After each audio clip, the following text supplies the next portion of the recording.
नमस्कार। स्वागत है आपका इंडिया गेट टीवी पर। मैं हूं अजय सेतिया। मित्रों, जब से ज्ञानवापी का मामला अदालत में गया है और अदालत ने उसका सर्वेक्षण और वीडियोग्राफी करवा ली है, जिसमें बहुत सारे सबूत मिल गए हैं कि वह मंदिर की जगह पर कब्जा करके मस्जिद बनाई गई है, तब से देश भर के हिंदू उत्साहित हैं। कुतुब मीनार का मामला कोर्ट में गया है, ताजमहल का मामला कोर्ट में गया है, मथुरा का मामला भी कोर्ट में गया है। लेकिन इस बीच कर्नाटक में एक मस्जिद की मुरम्मत के समय पता चला कि वह मंदिर तोड़ करके बनाई गई थी, क्योंकि जैसे ही उसकी मुरम्मत के लिए उसका टूटना शुरू हुआ, उसको तोड़ा गया तो वहां मंदिर के अवशेष मिले। अब यह मामला भी कोर्ट में चला गया है।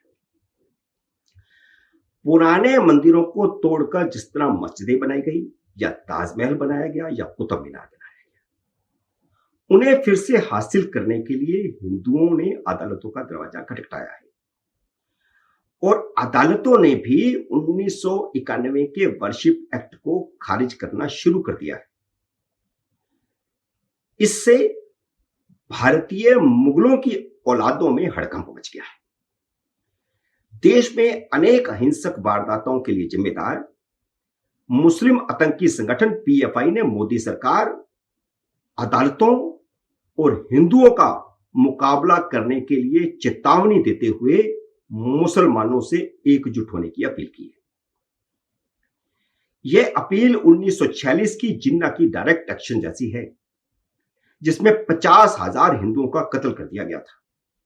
बंगाल की सड़कों और गलियों में लाशें ही लाशें बिछी थी, जिसके उस समय के अखबारों में छपे फोटो आज भी दिल दहला देते हैं। आप गूगल में जाकर के इन फोटोज को देख सकते हैं। इस वीडियो में मैं मथुरा की जिला कोर्ट के ऐतिहासिक फैसले के साथ साथ रोंगटे खड़े कर देने वाली पीएफआई की हिंसक आतंकी वारदातों का ब्यौरा भी दे रहा हूं, और अब जो उन्होंने ताजा धमकी दी है उसका प्रमाण भी दे रहा हूं। संसद से पारित नागरिकता संशोधन कानून और कृषि कानूनों का न सिर्फ सड़कों पर आकर के विरोध करने वाले, बल्कि विरोध में दंगे करने वाले मुसलमान अब हर अदालत में संसद से पारित पूजा स्थल कानून 1991 की दुहाई दे रहे हैं। अब संसद को सर्वोच्च बता रहे हैं। नागरिकता संशोधन कानून के समय संसद सर्वोच्च नहीं थी। किसानों के हित के लिए बनाए गए कृषि कानूनों के लिए संसद सर्वोच्च नहीं थी। अब 1991 का जो संसद का फैसला था, जो कानून था, वह सर्वोच्च है। यह मुसलमानों का दोगलापन।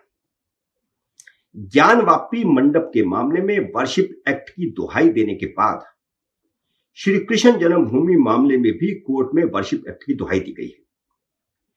ज्ञानवापी मामले में जिला अदालत सुनवाई कर रही है। हालांकि अदालत ने अभी 1991 के वर्शिप एक्ट को खारिज नहीं किया है, लेकिन जिस प्रकार की बहस हो रही है, पूरी उम्मीद है कि वहां एक्ट खारिज होगा। 1991 के एक्ट की दलील को खारिज करके टाइटल सूट की सुनवाई शुरू कर दी गई है। मथुरा में हिंदुओं को बड़ी जीत हासिल हुई है, क्योंकि पहले सिविल कोर्ट वर्शिप एक्ट के आधार पर हिंदुओं की याचिका खारिज कर चुकी थी, जिसे हाई कोर्ट में चुनौती दी गई, और हाई कोर्ट के आदेश पर ही जिला कोर्ट ने सुनवाई के बाद 1991 के कानून की दलील को खारिज कर दिया। जिला अदालत ने याचिका पर सुनवाई के दौरान कहा कि श्री कृष्ण जन्मभूमि शाही ईदगाह मामले में 1991 का एक्ट लागू नहीं होता, क्योंकि ईदगाह 1968 के समझौते के आधार पर बनाई गई है, जबकि समझौता विवादास्पद है। वैसे मनीष यादव नाम का एक व्यक्ति खुद को श्री कृष्ण का वंशज बताते हुए 3 साल से यह केस लड़ रहा है। उसी की याचिका पर हाई कोर्ट ने जिला जज को 4 महीने में केस निपटाने को कहा था। मनीष यादव ने अब 27 मई को एक नई याचिका दाखिल करके ईदगाह में सीसीटीवी कैमरे लगवाने की गुहार लगाई है, क्योंकि अब कोर्ट में सुनवाई शुरू हो चुकी है। 1991 का कानून खारिज हो चुका है, दरकिनार कर दिया गया है, और इस सुनवाई के दौरान मस्जिद के भीतर सबूत मिटाए जा सकते हैं। इसलिए 27 मई को मनीष यादव ने कोर्ट में याचिका डाली है कि मस्जिद परिसर में, ईदगाह में सीसीटीवी लगाए जाए।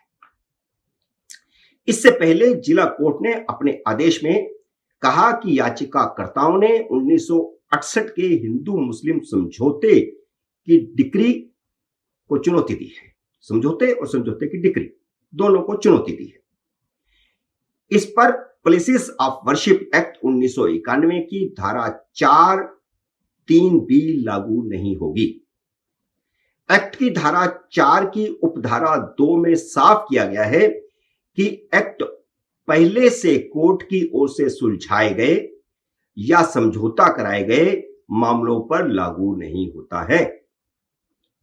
यानी 1991 से पहले अगर किसी कोर्ट ने, ट्रिब्यूनल ने या किसी प्राधिकारी ने पूजा स्थलों के संबंधित केस को निपटाया है तो यह कानून उस पर प्रभावी नहीं होगा।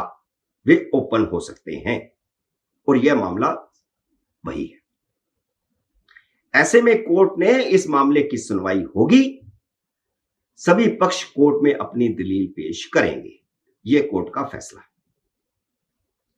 मुस्लिम पक्ष पहले यह दलील दे रहा था कि याचिका बाहरी लोगों ने दायर की है, लेकिन जब उनकी सारी दलीलें खारिज कर दी गई और 26 मई को हिंदू पक्ष ने अदालत में 13.37 एकड़ जमीन के टुकड़े के कागजात भी जमा करवा दिए तो मुस्लिम पक्ष ने उन दस्तावेजों की कॉपी मांगी है जिसे अदालत ने उन्हें उपलब्ध करवाने को कह दिया है। असल में कटरा केशव देव मंदिर 13.37 एकड़ परिसर में था। 1946 में जुगल किशोर बिड़ला ने जमीन की देखरेख के लिए श्री कृष्ण जन्मभूमि ट्रस्ट बनाया था। 1968 में ट्रस्ट ने इंदिरा गांधी के दबाव में मुस्लिम पक्ष से एक समझौता कर लिया जिसमें 2.37 एकड़ जमीन मुसलमानों को सौंप दी गई और बाकी की 11 एकड़ कृष्ण जन्मभूमि के लिए रख ली।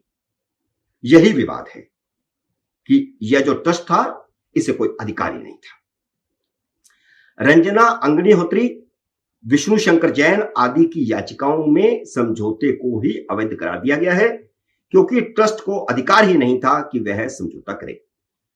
ट्रस्ट देखरेख के लिए बनाया गया था और इंदिरा गांधी के दबाव में, जैसा कि मैंने पहले कहा, मैं स्ट्रेस देकर के कह रहा हूं कि इंदिरा गांधी की दबाव में 1968 में यह समझौता किया गया। 1991 के कानून की दलील खारिज हो जाने के बाद मुसलमानों में हड़कंप मच गया है। उग्रवादी इस्लामिक संगठन पीएफआई ने हिंदुस्तान के मुसलमानों को भारत सरकार और भारत की अदालतों के खिलाफ एकजुट होकर मुकाबला करने की अपील जारी की है। यह अपील आप बगल में देख सकते हैं।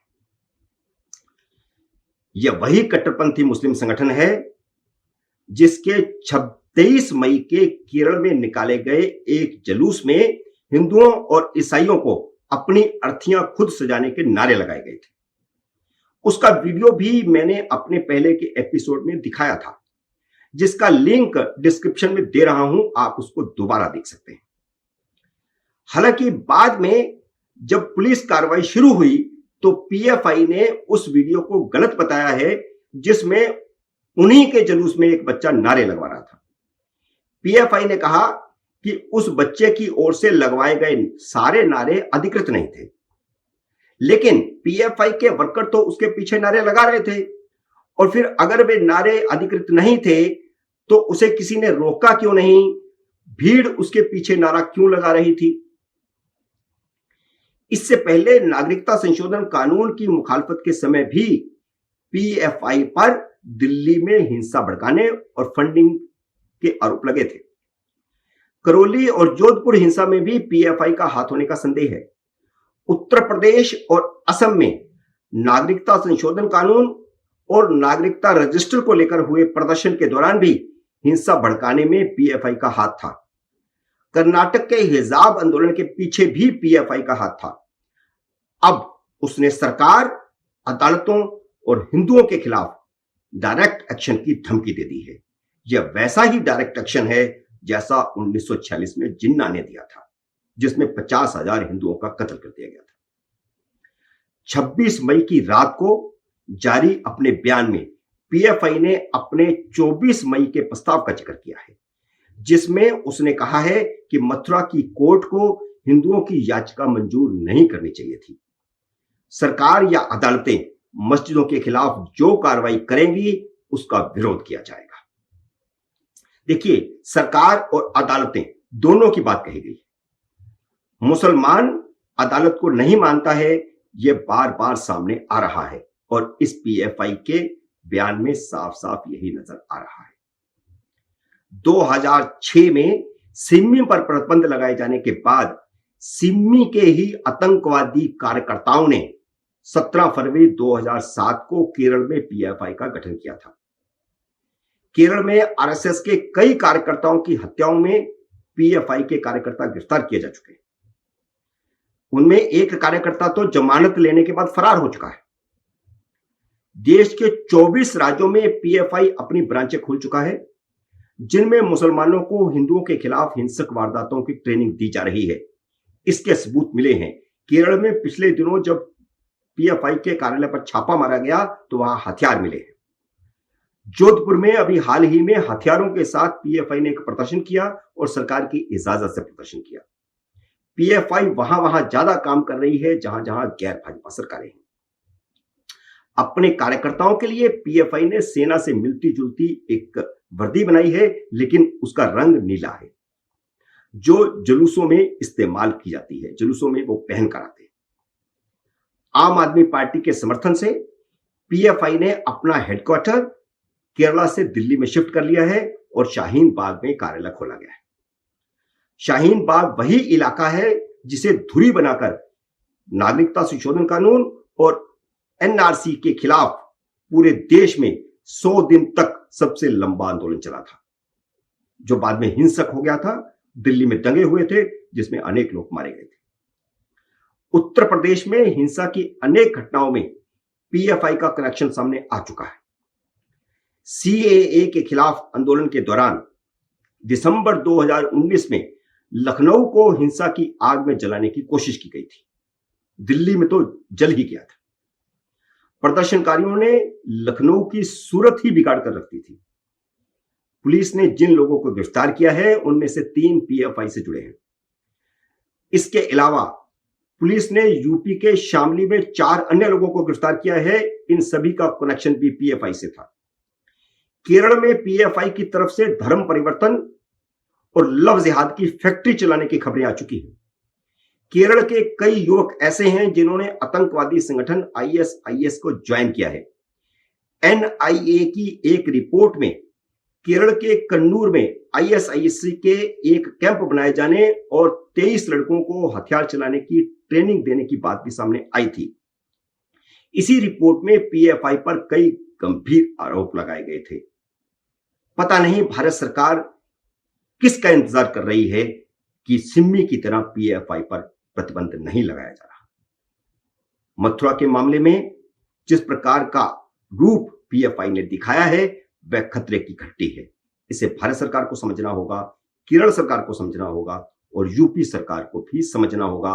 आने वाले दिनों में मथुरा में कोई आतंकवादी वारदात हो सकती है। मित्रों, उम्मीद है मेरा यह वीडियो आपको पसंद आया होगा। इसे लाइक करिए, शेयर कीजिए और अगर आपने मेरे YouTube चैनल को सब्सक्राइब नहीं किया तो इसे सब्सक्राइब भी कीजिए और घंटी का बटन भी दबाइए ताकि जैसे ही मेरा नया वीडियो आए आपको सूचना आए। मेरे नई वीडियो का करिए इंतजार। तब तक नमस्कार।